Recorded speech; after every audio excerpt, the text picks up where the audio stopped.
Deuteronomy bungruk chang lia tanga chang ko zo bungruk chang lia tanga chang ko zo o Israel mi te u ngai thate u lalpa kam pathian chau chu lalpa ani a lalpa in pathian chu in thinlung zong zong in rilru zong zong in chakna zong zong in mangai tur ani tin heng thu voina ka pek che u hi in thinlunga cham reng anga in fa te thanem ngai takin in zirtiranga in ina in thut lai te konga in kal lai te in mut lai te in tho hun te in soi chin tur ani tin chin chana atan in bana in zem anga in mille mit in kara chal shen na atan a ombok tur ani tin in kong kabianga te in kong khara te in ziak tur ani ata mathaya elo char leng mathaya ziata mathaya bung somni le pani chang somthum pasare le thum kwa mathaya ne thum sarya tanga thum kwa tin ani chuan ahnena lalpa I pathian chu I thinlung zong zong in I tharau zong zong in I rilru zong zong in I mangai tur ani ti hi chu thupek ro pui le poimo ber ani tin adot tu chu a an pui chu hei hi ani nangma I in mangai angin I veng te po I mangai tur ani ti hi kan thupuyatan kami pahni chauka karon chia singa kan thupuyatana karon da chu kan tan alo tha ani ti hi kan thupuyatan karon da ani Deuteronomy ti hi a om zia chu thupek pennon ziak non sil non ti anga tin an letan chu heta apoi mo ani ang thu min penona aziak nona min sil bok ani dan ni na sap tong chon second lo te an tia khate khan wangin kan tan apoi mo ani heta kan muangin Deuteronomy bungruk changli a chuan lalpa kam pathian chau hi lalpa ania adi lalpa pathian chau hi lalpa ania tu dang ma an om lowa eta hianin ke kan tharau nuna milem pathian te va belo mai lang anma va kun lo mai langin enge kan pathian aya kan da poimo le kan da sang zo ki enge ni ti te in chut a hona tu na nga chon hei pathian zara mithiam te zara nen phone me mal tinin kan nei deuh thawa chunga te po chuanin pathian a hianin kan phone te hi kan da poimo zo kem ti kan phone hen thil tha tak bible te po a chhar te tho ma selangin bible chhar lawa pathian thu lampang zong ni lova mo ake po ka en tho eng a chuanin ma sengin hei google ate eng moni te khate khanin ka zong thina pathian thu eng moni khatyang po zong chuang si lovin phone remote ta te hianin kan rilru te hi kan daem kan pathian em ti hi tharau nu na hian in en fe lang kan pathian chau hi pathian pakhat chau kan nei ani ti kha sia ilangin chu asian lo hi alau kan sian lo hi alau em a pathian in min pe non ani chuan heta changa thinlung zong zong in rilru zong zong in chakna zong zong in ati ta rilru zong zong in ti bible pakata chon tharau zong zong in ti po ti na india ka a enga po chon ni selangin enge a zong zong a adu kan ti chuanin athu anga kan kal thiam theina turin kan thinlung zong zong kan tharau kan rilru zong zong kan chakna zong zong in pathian hianin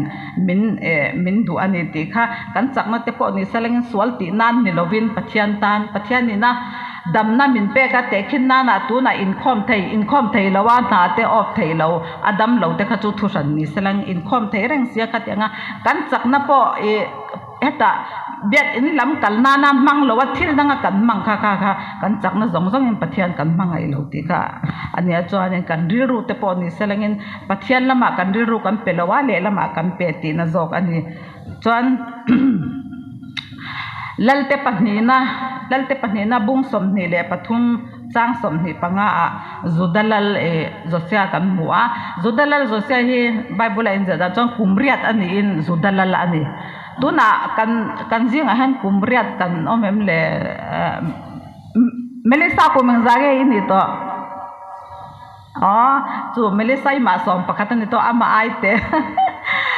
kumriat ani tang ani chu zudalal ani chuan zosia chu ani he athin lung zong zong in athin lung zong zong atharau zong zong achak na zong zong in pathian rong abol ti bible kan huwa apu davida kong kha azoa zudalal ania apu davida kong kha azoa chuan tharau enge athin lung zong zong ama anga ama alalte po ni salangin anu alalte po ni salangin ama anga thinlung le rilru le achak na zong zonga pathian rong bol an om lauti bible kan huani chuan lal dang te ka chuanin athenin an phasana ti khanin pathian rong te chu athen tam taka chuan rong bol ve bok ma selengin athen asari te hei an pathian eng moni thil te po khani se an ti chimit lawa ani chuan ati chimit ve kani an pui thiam te po kha chuan heta asari ata na puan ta tu te mei che puan ta tu te an in te po kha ati chha ti thu te po kam huwa chuan an hu ama ami po ni se anunga mi po ni se langin veila ma emo dingla ma emo a pensan tu po kam hulawa chuan athin lung le a theina zong zong en pathian ronga bola ni lal te a khang kan huwa ni apu davida ti angzelin ti bible a chuang boka chuan heta mathaya tuna karon chata khan bung som ni pani chang som thum le pasari atanga thum ko zau khan iswa po khanin asoya heta apai thareng reng lawa iswa po khanin lalpa I pathian chu I thinlung zong zong in I tharau zong zong in iril ru zong zong in imangai turani atia chuan chu thupek ro pui le poimo ber ani ati thupek ro pui le poimo ber ani kan tan adot tu chu iswain min pe ani adot tu chu min pe le ngala chuan nangma I in mangai angin iveng te po I mangai turani ti mani in mangai ka amasa ani kan in mangai lo chuan ama atana kan in mangai chuanin enget pathian tan te kan lo chak theidona tim eng kan ni dina kan eile in te kan thil du zonga te po ni se in control hi angai ema mut enge thil tu lo pui rei deuh men te po kan taksa te alo chawa kha mani in mangai turani ta chon pathian tan kan lo chak don ani nang mai in mangai angin iveng te po I mangai turani te veng te mangai mani in mangai anga veng te mangai hi har se ema kan thei lo rongbol tu pakhatin asoi ka sia chu mangai na kong ka soido na nang mai in mangai event te I mangai turani ti kha ka soidon sa ka kal ko ngai han ka in ngai tu ati ka thei si lo ati ma se eng ka thin lunga meron set tir ta chu hei hi ani ti mi te huat lo hi ani ti mi te kan huat chuanin tuna he ka bula pupek sang a polo ma pupek sang hi ka lo hoi em ta ama min hosi lo ta se ka lo huat chuanin karil ruwa kha na cham reng ani kha ke ma ka intisho ama kan ril rute alo na kan ngeya kan huwa kha kan thisel na hianin alo khoi poi thaya kan thisel na alo khoi poya chowang chuanin kan thisel na tan alo thalawa kha alo rei chuanin mi huwa thi kan nei ol sam ema atu te po ni seleng kan du lo zong do lek an non tong ena mo kan du lo zong do an chivel shim huat zong te po kan nei mo ka tang kan chu mi huat lo hi alo ne ta cha kan huat don ani ponin pathian thu tang khanin de zele langin mo hu bet zele langin ta chuan pathian he helaya I thinlung zong zong en iril ru zong zong en I chak na zong zong en kan ril ru khang tian kan ngai to let vat chuanin khame ka huat lo na kha amate in aron in her chuak me ne tharau thiang mun tan pui na in ti kha karon sei bokane lal izon khate khanin mi te huat lo hi kan mani kan in mangai anga kan veng te kan mangai theina tur kha alo nia alo ni ti kha karon sei bokane he ka ding khanin darang zanga ti ka lo en nya lo pusum te pusum te kan soi lo ka nga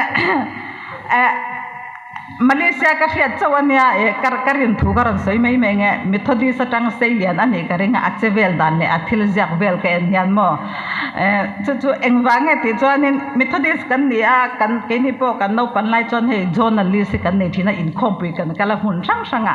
journalist mun ti na han an thua min lo en kar ne kan thu soi te kan jet zia te mo hate khanin an report thina tahan ho tahan veng pui kan ne ke ni tahan veng pui no pang ho chu tin an om ti vel mo an in lei in khom main ti kha apathian thu po hian at khang lai ka chonin athabe thonan le lama pathian thu po hi kan ril ro pan om vak thelo journalist ho kan min en nge en lo ti ra pusum te heron sai chen na chapon ni lawin mo journalist ho hian min lo ek ti ga ya min record ta te an bon puang se bok se bo kami hari ro ta khan ya em ma se tun huwa chonin a om to no wa khatyang te kha chu karon sei zau lok ania ate ta khop mai he fel fai takin thili alo zat khip chapa athan chu hun te kan mangrei theilu to ka khatyang te po kha alo nia chon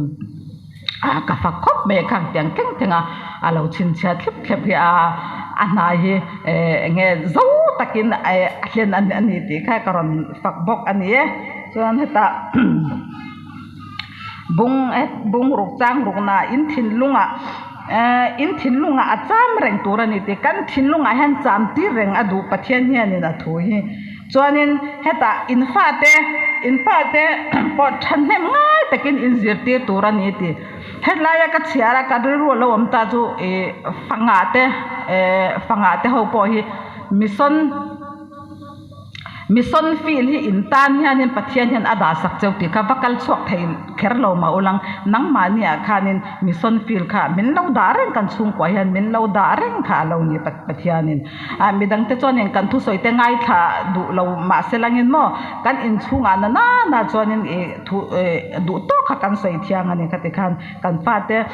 fanga ho te chu mission tan te po ni seleng kan fa te a po khanin du to ken pathian tu kan thantem ngai takin in zir ti ranga ti in thut lai te ati heta hian kan thut lai te po in thut lai te ati kan thut lai hian thil enge kan soi thin thil ho mai nge ti mayang thil tang kai vak lo nge enga moni nge kan soi thin le kha ka mani in ngai to thawila kan thut lai te pon pathian thui kan soi reng chin turani kan shareng turani konga in kal lai te ati konga kan kal lai te po ni selengin a he speaker pakhatin nge kathip pudu atanga alor lam pathian thu sai tura kal chu thi phe char ngai tiang do khanin engwanga te chanin thalai te chu an lo he mi pa chu an lo antisente alo sang ma bi nge ka shelowa he chain ho la khi an nal ve thei ang reng samo an mal tele an chon te thleng khanin an nal vek se chu anin hatoi thei bok sia ka kharil ru kha thil thalo lo kha lo om thina ka thi phei char thina tian chu ti ang chonin kal konga kal lai te pon thi ngam te mayang mo khatianga ril ru thalo lama thi ngam in soi thin tur ne pathian thu in min lua khat selangin soi chua alo rem lo ni pon kan ril ruwa cham reng tur ani ti in mut lai te pon ati le nga la ta hian kan mut lai te pon ni selangin athen til engamoni engamoni kan ngai to thil mi ta na thalo tur te kan ngai to thine mi ta na thalo te kan soi thinem tin pathian ina ke hey ka han mu te hi te hianin lalpa mun na hun tha te min pe ka wangin kalo me ka te ka ti khanin kati khanin in ngai to thin tur ani ti chuanin chuma mut bai ka ala du tok lo jing in tho thin te pon in tho pon in soi thin tur ani ati in soi thin tur ani kan jing tho ve le hen enge kan ban ngal thin le kan fon nge kan ban ngala pathian ma kan kun thin nge ti te po kha in soi thin tur ani engwange hetia in soi thin tur ani ti heti ema thu men pek ti chonin theingil mang kan nia ke ni chu shiat non tir fo ngai kan nia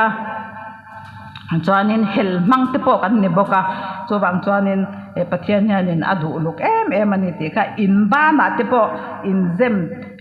zem turani in ba na te in sheng turani atina an ni chu ta chon engwang hemi hi engatan nge aron ti chon kan film khur theina turin thil thalau kan ti lo na turin he thil thalau he keima mấy cha chút khéng te kan lo si la mo khéng te ina te kan lo te khanin te khen helai cho Malaysia cho mission san te kan lo oma kan then om te kan sabon te khen na khéng sil na sabon kan ta aya then om te ta lak rem zo ka alo oma khatianga kan lo lak don eng moni po khanin khang atang ka he chuak zok thin khang ate po kham mo kan ta tu khate lo om lo enge hetianga bun chop ngai te man mo thil thua chonin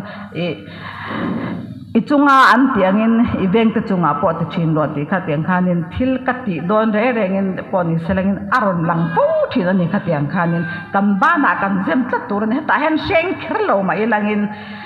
kan kutte po hianin pathian thero se atina ani chu chon in midlemit inkar in charshena te in sheng turani ti midlemit in culture shena te tunanga chon kan sheng san chong lo ba na po kan zem chong lo wa midlemit inkar kan thil mule kan shiate khanin khovel lama min pot pe ngem ti kha enge kan chapo na turte ti mayang mit kan ti san na turte po mo khatiang laka te po khanin midlemit inkara pathian thu kha kan sha turani ti kha pathian kha min lo zirtirani film khur taka kan kal angaya ni chuan heta tlangbal pakhat ama kan na thopui kolpa pakhat hi mana ka sei to patai nau pang to ho kha in selo mai thiam patai ho patai nu pon fen patai chia ti mayang chia ti to meng na lo zet mai hi ta hanin te takte ya na swala ni te takte na swala te na ba na na zema ta hanin tlangwala ni inti nal do hun lai mo inti stal do hun lai te meng khan asenga chu ka zota ni enga tinge ibana khanin enga tinge puan kha helai hianin I hrenga ka te hei hi kanu pon fen luyan ni hi kanu pon fen chia ani hi ka ati enga tinge ya ka te chuanin okay ke ni ho chuanin enge thilti thanga kan ne ya hata kan seng thla chuanin kan nu te mangai na ata kan nu te na min du sak na ata kha khami kha kan chunga hian oma thil thalo la ka min veng hi mani ti an patai puan englo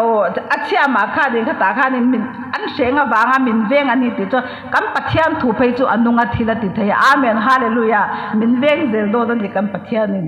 chuanin heta in kong ka bianga te in kong ka bianga te in zia turani ati kong ka biang hei kong ka lo ni ta se kan kong ka bianga te khan kan zia ka kan tar turani chuan in kong khara te get ta te mo helai get anga te khan in tar turani ati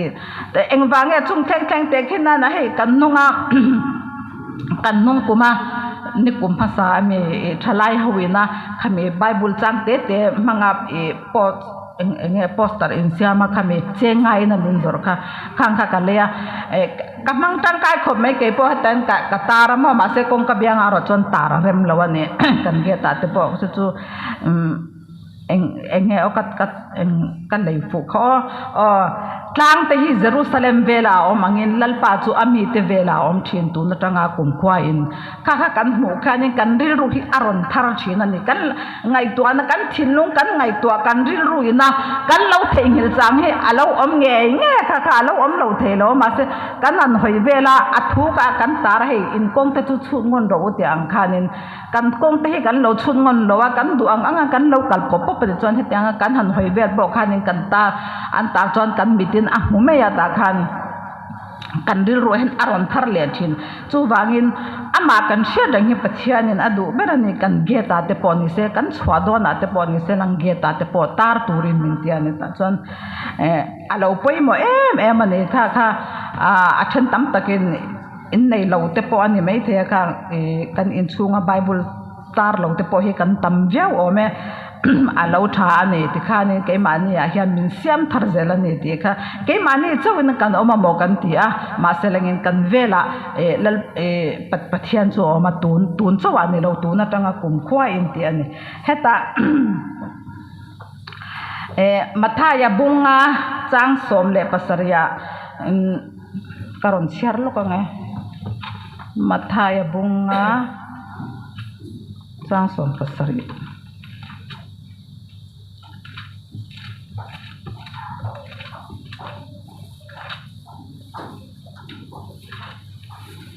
Mataya bunga chang som pasari dan thu emo zol nei te thu emo ti boral tura local kani ring su ti boral tura local kani lova ti fam kim tura local kani zo ke amen hallelujah dan thu ti fam kim tura local ani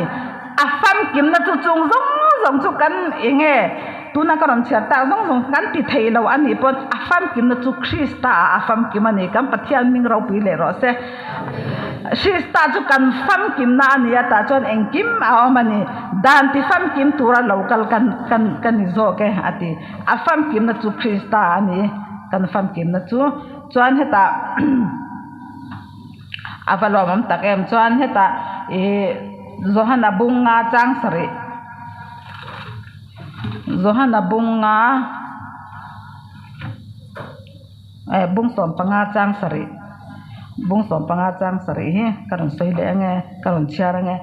nangni keima in omrenga kathu nangma ni a omreng bok chuan in du apiang dil roi in tan ti in omzelang hallelujah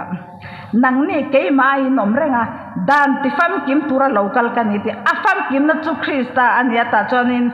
in du apiang dil ro ati mishing te hianin atu te po hi dam hi kan du ve ka dam hi kan mamo ve ka chon kan thil kan ni tin kan mamo silefen eile in bar tu te po thil dang te po ni selang ille in te po ni selang in mo chonin ram thum nakal du thok kan ram thum nakala te po in du apiang dil ro in tan ti nom zelang amen chon kan dil zel do na ni engkim ti thayana chonin athu in min pe ama kha afam kim to ve kani ta chon eng tinge kan mu thayang ti chon keima in omrenga ti nang keipo nang mania ka omreng chuan ti ani chu a omreng sa tharawin tu la kan ne na oma keima ni lamzo khi in en hi kan nga ya ta chon ama hian kan omreng em ti hi in ngai to ilang in du apiang di ro in tan ti nom zer vai khata huk ti in ron kal lo ma se ama kan omreng chon pathian ni min pe zel don ani tan ama thu ang zelin kan kalanga chon in kan ni tin nuna lom na le him na te kan neem pathian fakinang lom na le him na kan nei pon pathian ne na lom thu sei lang chuan mi ten kan ril ru anti ha ina mo kan ril ru te min hiamem pata tapo chonin pathian thu bo ka khanin lut le inangin pathian a khan alo oma thil thalo ti tu te in awangin in tilungai du su la te pathian thu abo kan ril ru acham renga in soi thin turani kan kal konga kan kal lai te pon pathian thu hianin min ne selangin khan cái nghe tụi nó cho nên cắt trong tầm em to lâu tiền mấy à cái rồi hay nên cái ngày tua tắm rồi sao cái thì to mấy nghe pathian ra ramo cái kan cái rồi hay cái ngày tua tắm rồi sao cái asoi po hay cái soi gì pathian hay nên ataka min temptir này tắm tak omaka asoi chua cái mani na alo le te po ka asoi chua te po atakin pathian này min mutir zela cái kan nên chung te po cho pathian zara ram chang hun te alo anga tam chu pong kan la soi tu ra te po nga ilang chuanin phurit te hi kan ngalu to kem phurit nei lo hi kan om karing lo kam phurit apo ni se nangni phurit phurte u kan ne na local ro u kat lo chol ti rang che u ti I suan ne na kan tlan lo ama chol na omani chuanin heta Deuteronomy bungrok chang som ni panga khan khami adan thumin pek zong te kha kan ti chuan in tan dam na tur aniang ate pathian thui kan tan dam na dam lo te kan omem I so vok na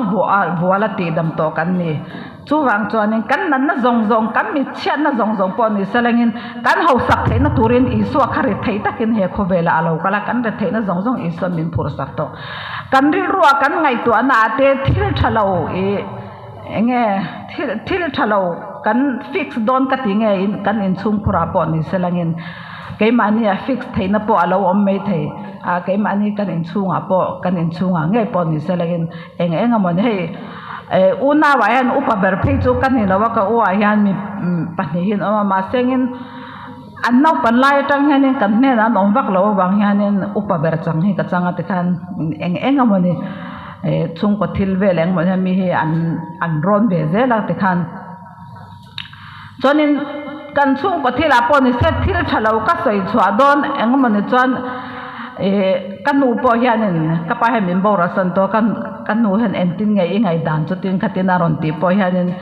thil thalo ka ti don hianin ti me ngai dam ro nang po ngai dam ngai ini khamin te ka soi lo pha thina ni khate khan ma se khanga kan lo ngai dam zel na kham pathia na ro pui zel amen hallelujah ngai dam ro nang po ngai dam ngai ini khamin te so wangin kam pathia ni kan tan athu min pek song hi kan tan a lo the me ma kan tan dam na tuan na a lo ni ti ka karam soi ani chan ata Deuteronomy bung rok chang som ni panga kan tan dam na ani don ani ati helaya karon char lo ka nge bung rok chang som ni le paga athu min pek anga lal pa ma athu pek zong turak kan film khur chuan kan tan dam na ani don ani in ti tur ani ati chu wangin kan dam na tu te pon dam na hi kan du veka kan ril ruwa po ni se kan tharau kan taksa po kan dam theina tur chu pathian thu a chawa omani ti ka pathian thu hi anunga thila ti thaya khan dai siam ton en ang ai siam zo kan mel mate kan bei an ani ponin pathian thu mangin bei langin kan tong kama po ni se langin pathian du zong in omzeli langin in bana te in zemnga in milem in culture shen na te in shen turani ate kan thil mu te po ni salangin enge pathian chau kan da poi mo a pathian pakhat chau kan ni a he nulat langbal te choning kan bial pa te khi kan lo da lian thinem ti te po kha in ngai toi langin pathian chau kha da lian ni langin pathian in kan tan malmin soma min ampui zela adu dana theingil mang kan ni awangin le sian non faut thin ngai kan ni awangin Deuteronomy hi thupek apenon ti azyak non ti ani dam pani na ti te po ani soi non te po ani arom soi non ani ta nang mania in min sha deng nan ti thin ro uatia lal iswapon sacrament khamigan englo na te po khanin min sha deng nan ti thin ro uti sacrament chung chang hi karon soi lo ka nge Bible a min sha deng nan ti thin ro u atia chu kum chu ti za ta chin ti po hi om lowa ke methodist Australian kanya thalaya ko sampue in lom lu kan ne ya senior kan ka ya senior kan do cha ko sampue min lom lu ni khanin sacrament te hi kan ina khate khan thalai kan ni chau khanin kan in ta chu Bible study na kan nei na khanin ka zo ta ne kan enga tinga sacrament hi chutin khatin kan ti thina ka ta chu Bible la om min te om lau ka ta chon ko san dang ho po khanin ake ni chutin kan ti thin kha te kan ti dan le pakhat ko san ti dan po kha alawin ang lawani chu ma selangin kha athalawe ka tin ni lawna swale po ka tin ni lawin no pang te pon in thei ani te me Bible la kum chu ti zat ta chin ti kha ain zia la wang khan ma selangin chumi rol chuanin film khurang ngaya kan chele tha enge ama thiang lawat atinge engti che nge ron zia ka se law kha angai chon lo mei ro se ti ani kha sacrament chung chang atepon min sia deng nan ti thin ro u ate chu kan leirol chwa tan tem na cha kan nu la lai te po chonin nui tura mo kan te mo sacrament kan in don hanin eng tin te mo kan in ti zak vela mo nu kan nui vela ti khanin swal te hi kan nui khan kan ri ro po khan om chi om lawani khang lai khanin alo sia lo ve thei khop mai ma se min sia deng nan lali so in ti thin ro u tia kan thei li alaw me mani thu hi min pen non mol mai ani Bible thu a headline a cho po hian a om lowa tuna karon chiara chok po kha nom lawa ama kan shia reng adua kalkonga kan laite ina kan thut laite kan mul laite kan jing tho ate pon ni seleng ke ka jing tho hian pathian ma hen kapun ma sabar thina kala chu ama hian en ka thawa te kan pathian ma hen kapun ma sabar thina ka be ma sabar thina ka te kan jing tho te po insai thin tur ne so pathian thue ka soi char thina te khanin ka te kan jing tho te po insai thin tur ne chu kan tan dam na alonia kan tan pathianin iswen ke ma omreng ro un ke po nang mani kom renga in du piang di ro in tan tin om zel don ani ti ani kha chuwangan ama kan omrenga ani po kam mani omrong chang kan tan a thaberin pathian min roi zel don ani ti kha pathian kan thil te na kong ten renga kan tong kam choga kan chevela po ni sengin pathian lal ber selangin isarangila kan riru kan tharau kan taksa kan chakna zongjongin pathiani kan thei to ken i manga yang u ti hi karon soi thei ni se chuan eta alaya thu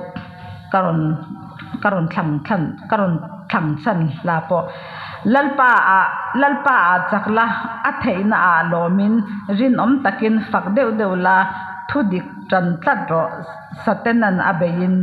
iswa kan chakna ani ang